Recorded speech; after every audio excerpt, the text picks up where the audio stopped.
Il y a plus de 2000 ans, celui qu'on appelle Bouddha naissait. Il allait donner naissance à l'un des courants religieux les plus importants de l'humanité. Mais l'histoire des débuts du bouddhisme est empreinte de mystères et de contradictions. Une question cruciale reste notamment sans réponse à ce jour. Quand Bouddha est-il né précisément ? Une équipe internationale d'archéologues a décidé d'élucider ce mystère en allant mener l'enquête sur le site d'un temple sacré depuis 2 millénaires. Notre chance, c'est ici et maintenant. Les indices qu'ils mettront à jour vont bouleverser nos connaissances sur l'histoire du bouddhisme et contribuer à résoudre l'une des grandes énigmes religieuses de notre temps.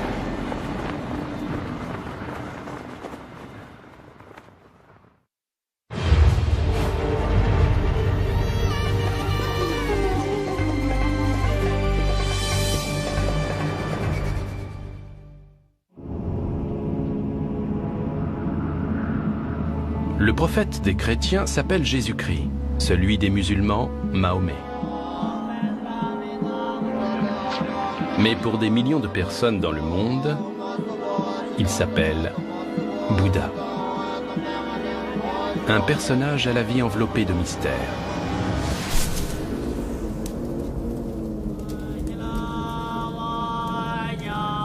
Bouddha a dit « Ne demeure pas dans le passé. Ne rêve pas du futur. » Un conseil plein de sagesse, certes, mais que Robin Cunningham a bien du mal à suivre, car il est professeur d'archéologie à l'université de Durham. Namaste, namaste. Le passé est sa passion. Robin est un expert mondialement reconnu de l'archéologie d'Asie du Sud. La vie de Bouddha le fascine particulièrement. L'histoire du bouddhisme est intimement liée à celle de ce pays qu'on appelle aujourd'hui le Népal. C'est au Népal que Bouddha, alors encore appelé Prince Siddhartha, est né. La tradition bouddhiste nous dit que la reine Maya Devi a donné naissance à son fils, Siddhartha, il y a plus de 2 millénaires, sous un arbre au Népal. C'est à Lumbini que se trouve le temple Maya Devi, en hommage à la mère de Bouddha. Cette pierre au centre du sanctuaire est supposée être l'endroit exact où le jeune prince aurait vu le jour. Robin et son équipe ont une opportunité unique. Ils ont reçu l'autorisation de mener des fouilles sur ce site sacré afin de confirmer ou d'infirmer l'exactitude des données traditionnelles. Une telle autorisation pourrait ne pas être accordée à d'autres archéologues avant plusieurs décennies. Si Robin obtient des résultats probants, il pourrait élucider un des plus grands mystères de l'humanité. S'il ne trouve rien, les énigmes qui le fascinent pourraient rester sans réponse. On m'offre la chance de venir travailler sur un site directement lié à l'époque de la vie de Bouddha. N'importe où ailleurs, ces traces ont soit été perdues, détruites ou circonscrites dans des temples. Partout ailleurs en Asie, les sites sacrés associés à la vie du Bouddha ont été pillés ou détruits, et ceux qui subsistent sont totalement inaccessibles. Le site de Lumbini est donc une exception rare. Inscrit au patrimoine mondial de l'UNESCO, il a été parfaitement préservé.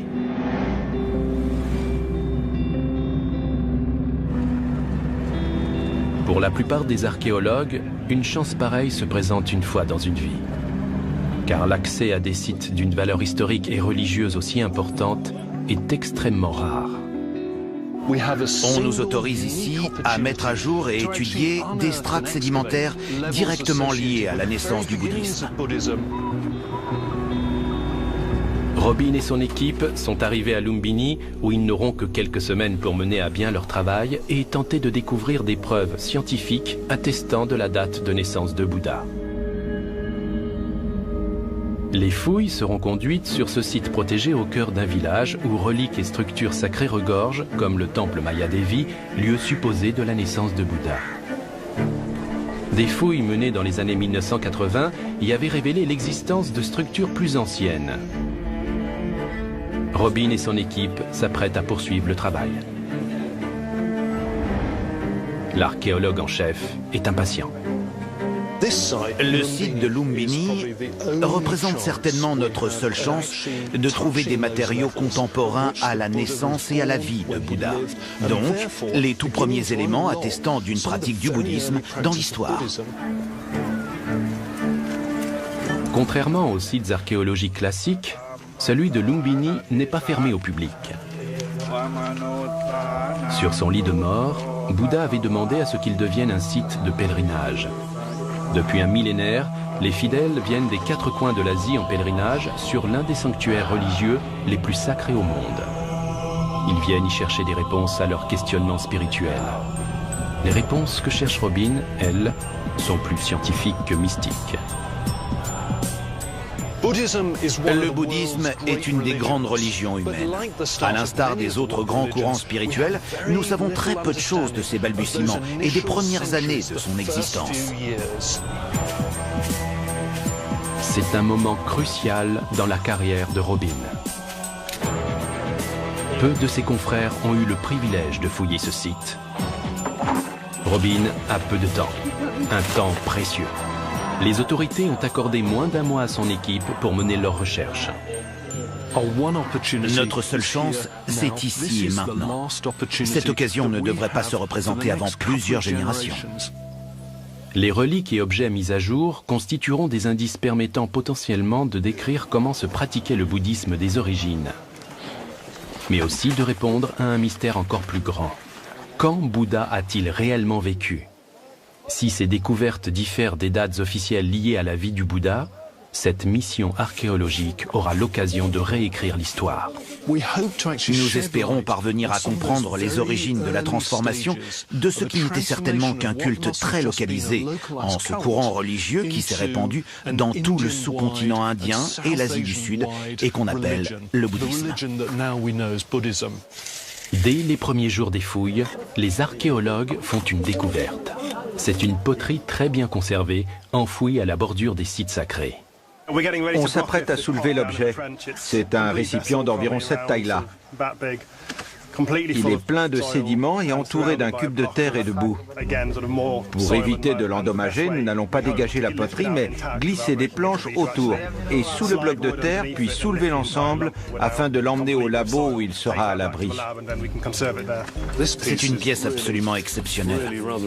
Les locaux pensent qu'elle contient un trésor, mais ça me semble peu probable.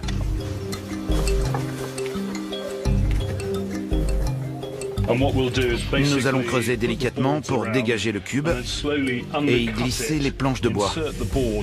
L'ensemble sera coffré avant d'être extrait du sol.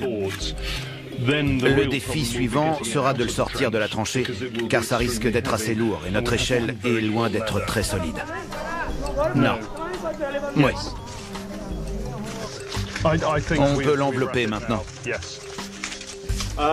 Coche, tu peux me passer les sacs plastiques? Tu m'as donné un peu trop de longueur, je crois. Mais ça va aller. Ça servira quand même à l'emballage. Compressez bien. Voilà, comme ça. Ce vestige repose sous terre depuis plus de 1000 ans. On a aussi du papier bulle, afin de préserver à la fois la jarre et la terre qui l'entoure. Comme prévu, le poids de l'objet s'avère problématique. On a beau avoir dégagé un maximum d'argile autour, le paquet pèse encore très lourd. Attention aux doigts. On a peur que l'échelle ne tienne pas sous le poids combiné de l'objet et du porteur. Allez, on y va, en douceur. C'est bon là-haut? Formidable. Tout va bien. Toujours en un seul morceau. Quoi? Tout est intact. Ah oui, il n'a rien. Tout a l'air bon. Oui, c'est très bien. La poterie appartenait certainement à des gens vivant dans un village des environs. Robin pense qu'elle permettra de mieux connaître le site de Lumbini du temps de la naissance du bouddhisme et de comprendre pourquoi le lieu est devenu un site religieux sacré. À proximité du temple Maya Devi, où Bouddha serait né, un pilier de 6 mètres se dresse. Culminant à 9 mètres de haut à l'origine, il a été érigé il y a plus de 2000 ans pour commémorer la naissance de Bouddha et souligner l'importance de Lumbini. C'est un des premiers disciples de Bouddha qui l'a fait bâtir, un personnage réputé pour être un des souverains les plus cruels et les plus puissants de son temps. Asoka le Terrible n'hésitait pas à tuer ceux qui se mettaient en travers de sa route. Ce souverain inflexible et sanguinaire aurait assisté au massacre de 100 000 soldats lors d'une seule bataille. Il guerroyait avec une brutalité et une détermination si féroces qu'il a fait de son empire un des plus puissants de son temps. Comment se fait-il que l'expansion du bouddhisme, une des idéologies les plus pacifistes qui soit, puisse être liée à un empereur aussi brutal qu'Asoka? Il semble avoir été un des tout premiers à promouvoir officiellement le bouddhisme. Il avait lié son pouvoir et son autorité à Bouddha et à ses enseignements. À l'intérieur du temple, à l'endroit même où il pensait que Bouddha était venu au monde, Asoka a fait bâtir un temple en briques. Les deux monuments datent de plusieurs siècles après l'époque à laquelle aurait vécu Bouddha. Robin espère trouver en dessous des vestiges archéologiques attestant d'une pratique religieuse antérieure au règne d'Asoka. Si les fouilles parviennent à mettre à jour un temple encore plus ancien et à le dater, les archéologues pourront dire plus précisément quand Bouddha a vécu. Ce serait une découverte archéologique et religieuse capitale. Certains indices émergent déjà dans une des sections. La section la plus intéressante pour le moment, c'est la CC5. Arrête, c'est super. Nous allons creuser une tranchée en plein milieu du temple. Nous n'avons aucune idée de la constitution du sous-sol, ni de ce qu'il contient, mais nous sommes convaincus que le centre du temple est un endroit crucial. C'est une des zones les plus anciennes de tout le complexe. Et tout porte à croire que cet endroit est unique et très important. Car sous l'édifice qui le recouvre, c'est-à-dire le temple qu'Asoka a fait bâtir au IIIe siècle avant Jésus-Christ, nous avons déjà relevé les traces d'un temple beaucoup plus ancien. La machine sera opérationnelle dans 5 minutes. L'architecture de ce temple semble unique.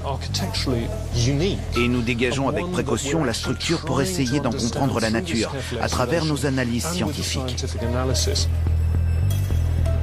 Découvrir un lieu de culte préexistant celui qui a fait bâtir Asota constituerait un indice majeur pour en savoir plus sur la vie de Bouddha. Mais Robin ne sait pas exactement ce qu'il cherche. Pour ce faire, il part visiter un village des environs.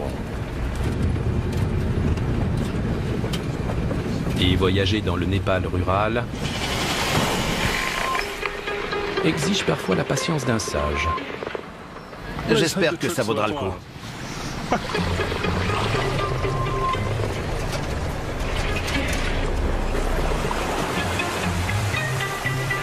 Ça rend le lieu où je me rends encore plus intéressant. Tilorakot se situe à environ 35 km de Lumbini. Dans cette partie du monde, la vie quotidienne des villageois n'a pas beaucoup changé depuis 2 millénaires. Et cela vaut aussi pour les méthodes de construction. Ici, Robin a l'occasion d'examiner de près des bâtiments très similaires à celui qu'il tente de dégager à Lumbini. Nous sommes au village de Dadiawa et mon but est d'étudier et de comprendre les méthodes de construction des structures traditionnelles locales. Pour comprendre quel type de structure et quels matériaux étaient utilisés à l'époque où Bouddha a vécu, il n'y a rien de mieux qu'étudier ce qu'utilisent les gens aujourd'hui. Il y a du bois, de la glaise et de la chaume qui proviennent des alentours. Lorsque nous allons entamer les fouilles archéologiques, tout ce que nous allons trouver, ce seront des traces de fondation. Voici une structure traditionnelle typique de la région. C'est un simple poteau de bois. Celui-ci part en morceaux d'ailleurs et il est planté dans le sol pour soutenir l'édifice. On comprend donc bien que le jour où cette maison aura disparu, tout ce qu'il en restera, ce seront des trous indiquant l'endroit où les poteaux étaient plantés. Si Robin met à jour des trous similaires sur le site de Lumbini, il pourra commencer à entrevoir l'agencement du site antique et déterminer l'emplacement des différents bâtiments. Le sol à l'intérieur des maisons offre également de précieux indices qu'il pourra exploiter durant les fouilles. Nous sommes à l'intérieur d'une des maisons. C'est un lieu tellement traditionnel qu'il me permet de me faire une idée assez concrète de ce à quoi pouvait ressembler l'intérieur d'une habitation à l'époque de Bouddha. On retrouve cette structure typique avec de gros poteaux en bois. Quant au sol, il est très fin. C'est un mélange d'argile et de bouse de vache roulées ensemble qu'on étend sur le sol. Cela donne un empilement de couches de cet agrégat très fin et très facile à nettoyer. Dès que ça devient trop sale ou usé, il recouvre le sol d'une nouvelle couche. Dans chacune de ces maisons, on retrouve donc ce parterre constitué de plusieurs strates du même matériau.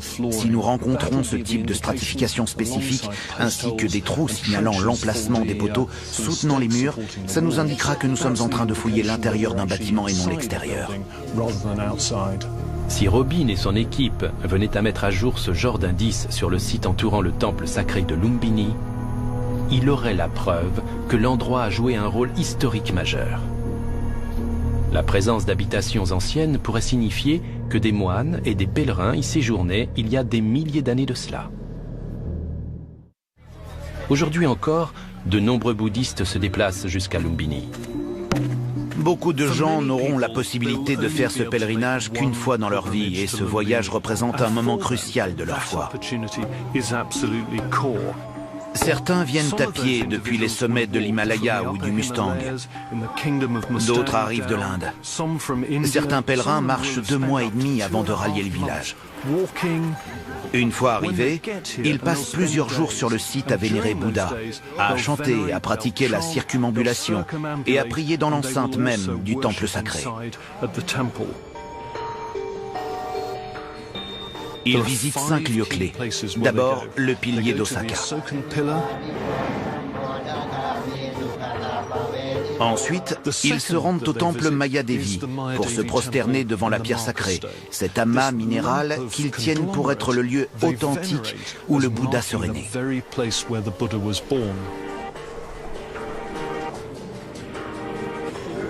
Il n'est pas rare de voir des gens pleurer d'émotion à la vue de cette réplique sacrée.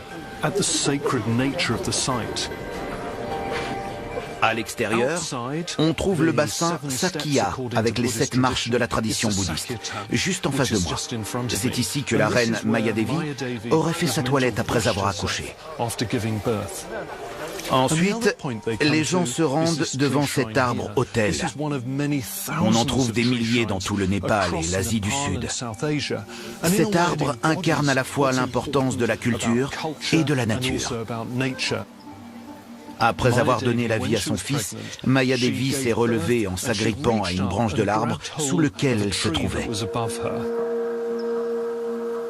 Quand des pèlerins chinois ont visité le site sacré au 5e et 6e siècle après Jésus-Christ, ils ont signalé la présence d'un temple et d'un arbre. Cet arbre marquait l'endroit où Bouddha était né.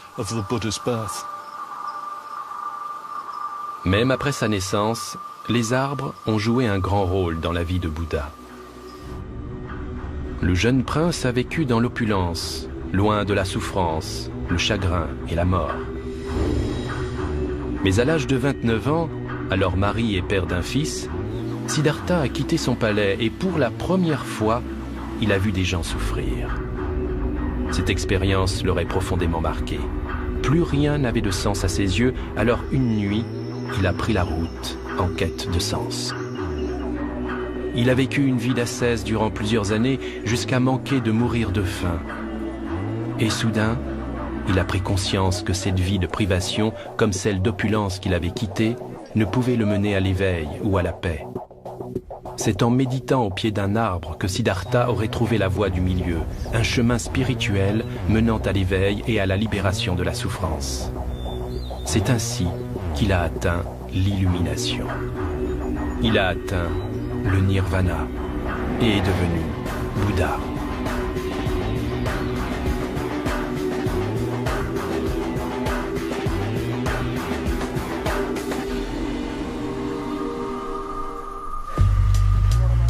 L'équipe de Robin recourt à des technologies non invasives pour cartographier le site des fouilles. La fonction de cet instrument est de prendre des clichés de différentes zones des jardins qui nous entourent pour obtenir l'équivalent d'une carte topographique aérienne. Je vais me placer. Grâce à l'appareil fixé sous son ballon, Mark réalise des clichés aériens très détaillés. Une fois les images prises, il les assemble pour obtenir une mosaïque du site qui lui permet de zoomer sur n'importe quelle section. C'est un outil très utile pour imaginer de quelle manière s'agençaient les différentes structures existantes au temps de Bouddha. Un autre archéologue réalise un sondage du sous-sol du site sans utiliser la moindre pelle. Je traque la présence de vestiges archéologiques. Ce puissant scanner permet de déterminer les zones potentiellement intéressantes à creuser. Il y a de grandes chances qu'on trouve des choses datant du 2e siècle de notre ère là-dessous. Car il y a beaucoup à creuser. Plus les fouilles avancent, plus les archéologues remontent le temps vers l'époque à laquelle Bouddha aurait vécu. Et plus l'espoir grandit d'élucider les mystères qui l'entourent. Reste à savoir si c'est une tranchée et pourquoi elle est là. Chaque pelletée de terre est tamisée. Chaque seau de glaise apporte son lot d'indices. Chaque objet est lavé, mesuré et photographié. Jennifer Tremblay est chargée d'établir l'inventaire de l'ensemble des objets récoltés. Mon travail consiste à cataloguer les objets et les artefacts. Je passe mes journées dans le bâtiment des toilettes publiques où nous avons installé l'espace d'archivage. Jusqu'ici, cette année, j'ai catalogué 35 000 fragments de poterie. Quant aux objets spéciaux trouvés ici, pour l'instant, on en a répertorié 2000 et je les ai tous archivés personnellement. Pour Robin, ces objets spéciaux sont les pièces d'un immense puzzle à reconstituer pour comprendre un passé lointain.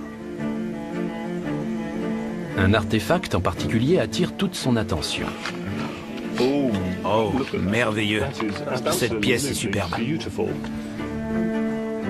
Un fragment de bol rappelant ceux où les moines récoltent l'aumône, les donations ou de la nourriture. Les moines ont une responsabilité envers les pèlerins et les non-croyants. Ils quittent leur monastère pour prêcher.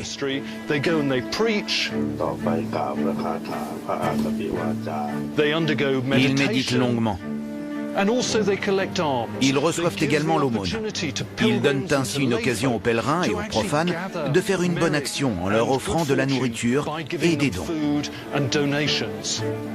Les fragments de poterie indiquent la présence d'un monastère antérieur au règne d'Asoka.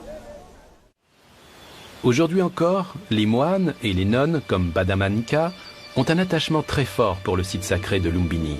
Lumbini a changé ma vie. C'est l'un des 4 lieux saints que tout pèlerin bouddhiste se doit de visiter.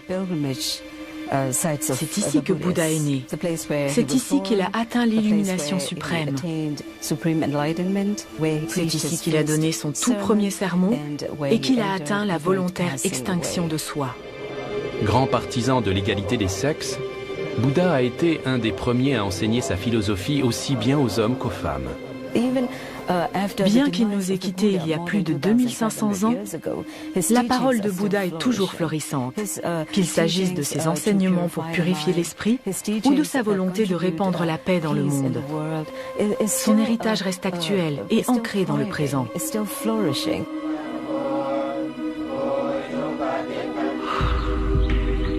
De nombreuses nations ont fait bâtir un temple à Lumbini. Chacun est entouré de bâtiments où résident les moines et les nonnes, tout comme c'était le cas sur l'ancien site. Robin et son équipe ont mis à jour des trous ayant certainement accueilli des poteaux similaires à ceux que l'archéologue a vus dans le village qu'il a visité. Ces trous ont plus de 2000 ans et étaient là bien avant le règne d'Asoka. On va étudier les détails. Le grattage à la cuillère a fait des merveilles. Cet espace limitait l'habitation d'un seul moine, mais si on observe le sol, on trouve les traces d'une structure soutenue par des poteaux de bois. Une fois le bois pourri et désagrégé, il n'en reste que l'empreinte dans la terre. Il reste encore quelques détails. Celui-ci est vraiment impeccable, très propre. Le chantier s'arrêtera dans 8 jours et ici, nous avons atteint le niveau que nous recherchions, à savoir l'époque antérieure à Asoka. Nous avons trouvé des traces indiquant la présence de poteaux de bois qui appuient la théorie qu'un lieu de culte plus ancien se trouvait là. Les moines et les nonnes qui ont vécu ici faisaient certainement partie des premiers disciples de Bouddha. Mais nombre de questions demeurent. Qu'est-ce qui les a attirés dans cet endroit? Pourquoi Lumbini était-il déjà un lieu de vénération? C'est la philosophie de la philosophie, la pensée suprême. L'aspect rituel est venu après.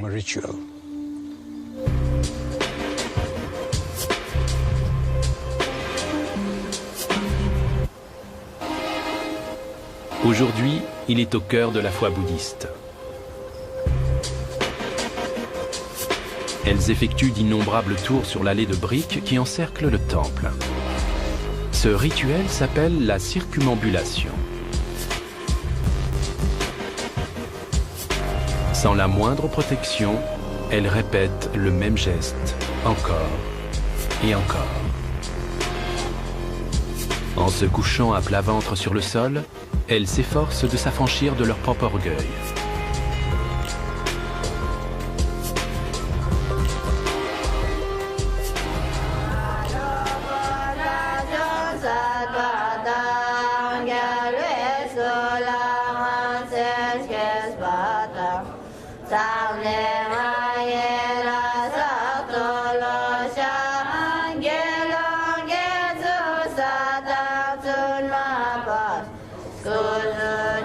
Dans l'enceinte du temple, des femmes tibétaines chantent des hymnes ancestraux.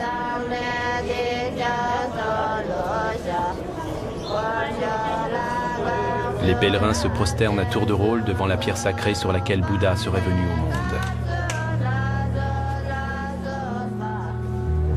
L'extase de certains est si intense qu'ils arrachent un bout de terre du socle pour l'ingérer. Au même moment, au cœur de ce lieu saint parmi les plus sacrés au monde, l'équipe d'archéologues de Robin creuse. Ils ont fait une découverte très prometteuse. Je ne vais pas m'emballer trop vite, mais on voit clairement se dégager une sorte de plateforme ou de rebord en courbe qui marque la lisière d'une zone dont j'ignore encore la fonction. Un rebord pourrait indiquer la présence d'un lieu important datant d'avant le règne d'Asoka. Bon, c'est très bien. Il y a des sillons d'environ 2 cm de large. Oui. Il y a des traces de doigts assez nettes sur la structure en briques. Tu peux me les mesurer? Oui. À mesure qu'il la dessine, la structure se révèle aux yeux de Robin. Les briques sont posées sur la tranche et elles forment un arc de cercle. On a donc une sorte de chemin pavé sur lequel marchaient les gens et cette bordure courbée qui semble séparer cette zone du chemin de passage. Les fouilles se poursuivent durant la nuit. Doucement, ça va frotter légèrement sur cette brique. Tout doux. Voilà, on incline maintenant. Super, c'est parfait. Et il y a des traces de doigts. Tout à fait. À l'époque où ces briques ont été confectionnées, des traces de doigts pourraient constituer la signature d'un artisan. Un artisan de talent à qui on aurait confié la construction d'un lieu important.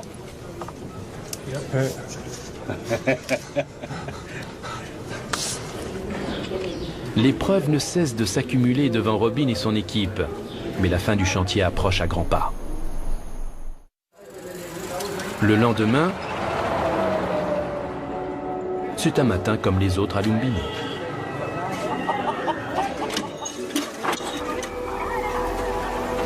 Sauf pour Robin, qui sent l'imminence d'une grande découverte.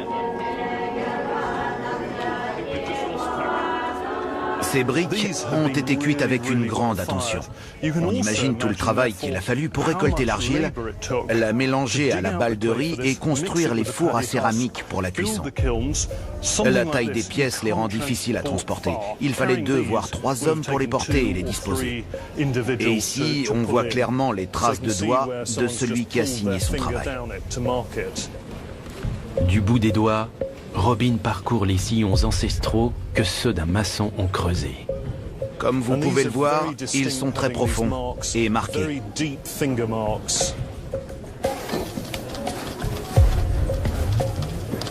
L'archéologue commence à comprendre la fonction de l'allée qui délimite le rebord courbé.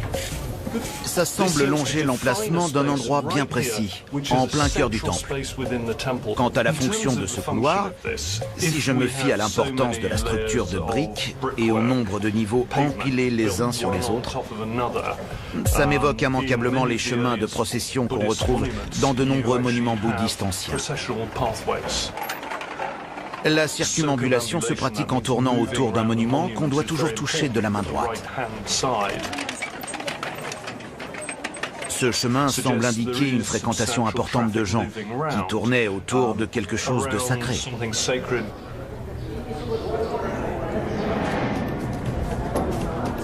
La circumambulation. Dans le temple, les pèlerins marchent inlassablement autour de l'espace sacré. Marcher autour d'un monument ou d'un objet sacré est un rituel fondamental de la tradition bouddhiste.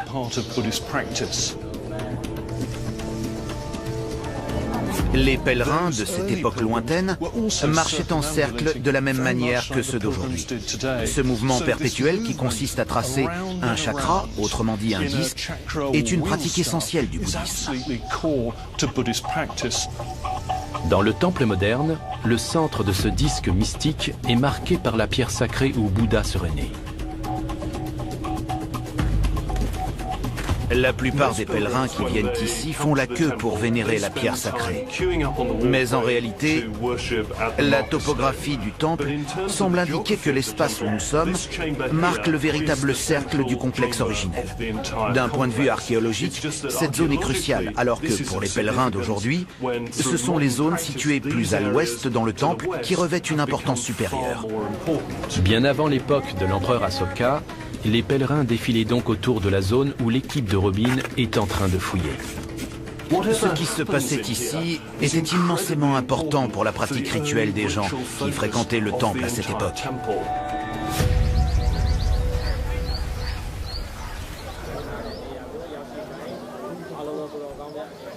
La foi vient du cœur, c'est évident. C'est pourquoi, quand Bouddha encourageait un disciple à se rendre à Lumbini, il lui disait comment s'y rendre.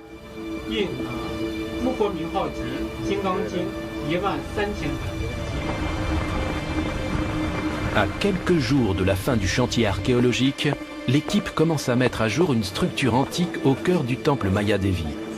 Robin a fait une autre découverte très intrigante. Qu'est-ce que tu vois? Quelque chose par là. Du plâtre. Ce sont de gros fragments de plâtre. Tu vois? Sous l'allée de briques, Robin a dégagé des morceaux de plâtre. Cela indique que le temple qui se trouvait ici avant le règne d'Asoka possédait des murs d'un blanc éclatant. La structure possédait des murs enduits de cette pâte de chaux mélangée à du sable. Cette surface était donc blanche. La vision devait être stupéfiante. Il y a des milliers d'années, la blancheur de l'édifice se distinguait forcément du reste du village. Les pèlerins ne pouvaient pas le manquer. Tout autour, il n'y avait que de l'herbe et de la boue, et au milieu, ces murs blancs. C'est prodigieux. Magnifique. Absolument magnifique. Et c'est 400 ou 500 ans plus ancien que c'est censé être. C'est à la fois excitant et très déroutant pour nous. L'édifice qui se dressait ici était vraiment unique. Si les estimations de Robin s'avèrent exactes, la date de la naissance de Bouddha pourrait reculer de plusieurs siècles dans le temps. Mais les fouilles n'ont pas fini de révéler de secrets. une autre découverte vient d'être faite et cette fois, elle indique la présence d'une structure encore plus ancienne. Là, juste en face de moi, nous sommes en train de dégager un de ces fameux trous de poteaux. On peut voir apparaître progressivement une strate d'argile jaune vif ici et là. Notre hypothèse préalable serait qu'elle signale l'emplacement de gros poteaux en bois qui, une fois de plus, confirment l'importance de cette zone au centre du temple. Les bords sont plus durs, ça se sent, alors que l'intérieur est plus meuble.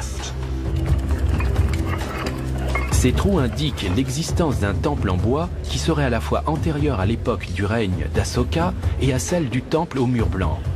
C'est peut-être le tout premier temple bouddhique jamais bâti ici, et donc l'édifice le plus proche du temps de la mort de Bouddha. On a bien dégagé chaque emplacement et certains contenaient des restes de charbon qu'on va pouvoir dater. Les échantillons récoltés pourraient bien être la dernière pièce du puzzle. Leur datation permettrait de savoir plus précisément quand a vécu Bouddha. Espérons que les échantillons récoltés lors des fouilles nous permettront de déterminer plus précisément l'époque à laquelle Bouddha a vécu. Certains spécialistes avancent une période autour de 623 avant Jésus-Christ, alors que d'autres parlent plutôt du 3e siècle avant notre ère. Cela représente quand même un écart de 300 ans. Afin d'élucider ce mystère une bonne fois pour toutes, l'équipe de Robin s'en remet à la technologie. Ça s'appelle la datation par OSL, ce qui veut dire luminescence stimulée optiquement. Ça consiste à enfoncer ces petits tubes dans une couche de sédiments. On en retire une carotte de sédiments et je n'ai plus qu'à insérer le prélèvement sur mon appareil d'analyse portatif.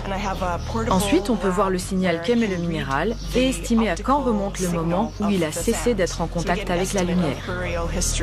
La datation par thermoluminescence ou par luminescence stimulée optiquement permet de savoir quand un minéral a été exposé à la lumière du soleil pour la dernière fois. Ainsi, les archéologues pourront estimer à quelle époque les vestiges de ce temple ancien ont été enfouis sous la terre, puis sous des briques. On réalise ces mesures afin de repérer les zones où la sous-couche sédimentaire serait susceptible de correspondre à l'époque de la vie de Bouddha. Si les résultats indiquent une date antérieure à celle qu'on attribue actuellement à la naissance de Bouddha, ce serait un moment clé dans la carrière de Robin.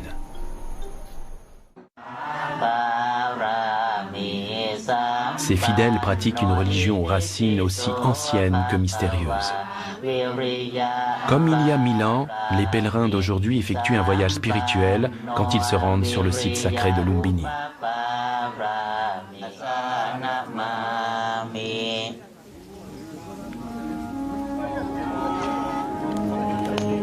Mais qu'est-ce qui a poussé les croyants à tant de ferveur et de vénération ?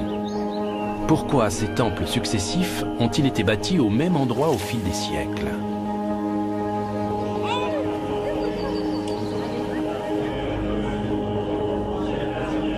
Quelle que soit cette relique, elle s'est trouvée à l'endroit où les archéologues fouillent. Robin a un indice sous les yeux. L'enclos sur lequel nous sommes en train de travailler me semble avoir un lien assez évident avec ce haut relief d'origine Gupta, qui représente l'icône de la nativité, là, juste au-dessus de nous. Sur la partie supérieure de cette gravure, on reconnaît la reine Maya Devi s'agrippant à un arbre. Une sculpture représentant la nativité se situe juste au-dessus de l'autel où repose la pierre sacrée dans laquelle défilent les pèlerins. Or, la légende de Bouddha raconte que sa mère, la reine Maya Devi, s'agrippait à un arbre durant l'accouchement.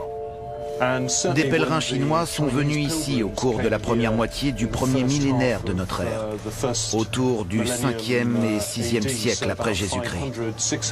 Et ils ont relaté leur séjour au temple et mentionné la présence d'un arbre devant lequel les croyants se présentaient.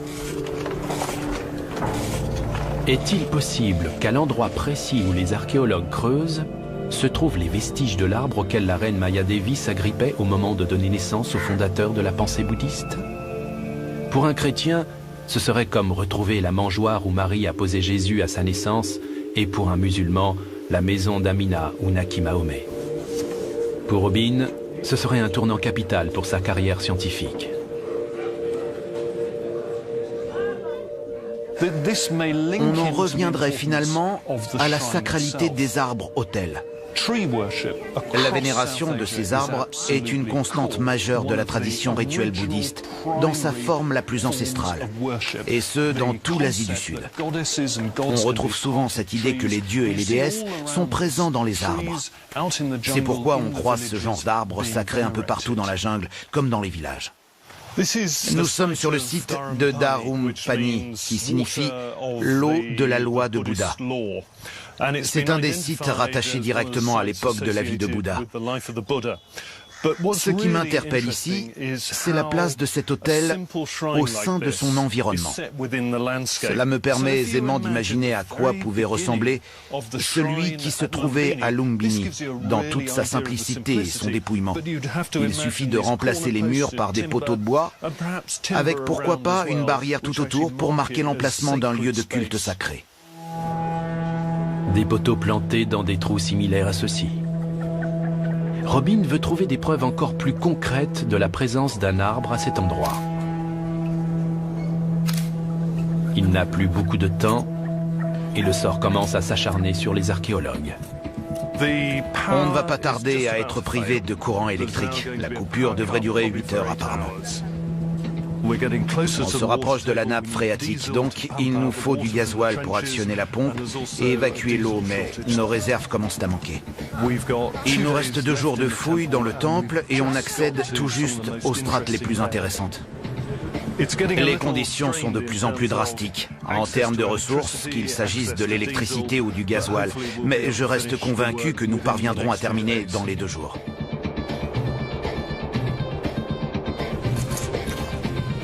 Si un arbre se trouvait effectivement ici, il fallait l'entretenir, donc on devrait trouver des traces d'engrais. Si Robin parvient à mettre à jour des vestiges de racines d'arbres ou d'engrais, cela pourrait confirmer le lien entre cet endroit et le lieu de naissance de Bouddha. On y est. C'est ici que débute l'histoire de Lumbini. Tandis que s'égrènent les heures, Robin se rapproche peut-être de la plus importante découverte relative à l'histoire de la religion bouddhiste.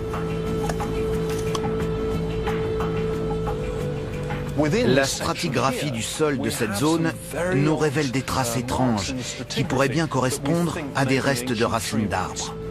Des échantillons sont prélevés avec la plus grande précaution dans le but d'y chercher ultérieurement des traces de végétaux ou d'engrais.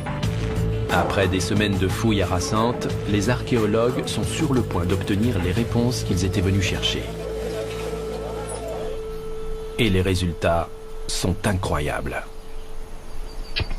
Ils remettent en question des connaissances historiques majeures et prouvent que le site sacré de Lumbini existait déjà plusieurs siècles avant le règne de l'empereur Asoka. D'après Robin, Bouddha a certainement vécu bien avant qu'on érige ici des temples en son honneur. Les datations suggèrent qu'il serait probablement né près de 200 ans avant les dates les plus anciennes retenues par les historiens, soit au cours de la première moitié du 7e siècle avant Jésus-Christ. C'est une authentique révélation. Les fouilles ont permis d'établir la présence au cœur du temple de Lumbini du plus ancien arbre-autel bouddhique jamais découvert. D'abord encerclé d'une simple barrière en bois, une plateforme de briques a été ensuite construite autour de l'arbre. Puis l'empereur Asoka et des disciples venus des 4 coins de son empire et même de plus loin ont commencé à se rendre en pèlerinage sur ce lieu saint où se dressait jadis un arbre sacré. La science ne sera jamais capable d'affirmer avec certitude qu'il s'agit bien de l'arbre mythique sous lequel la reine Mayadevi a donné naissance à Bouddha. Mais elle a réussi à prouver que c'était déjà un lieu de culte bouddhiste il y a 2500 ans. Pour Robin, ces découvertes archéologiques sont purement exceptionnelles. Et pour des millions de bouddhistes dans le monde, elles attestent que leur tradition est vieille de plusieurs millénaires.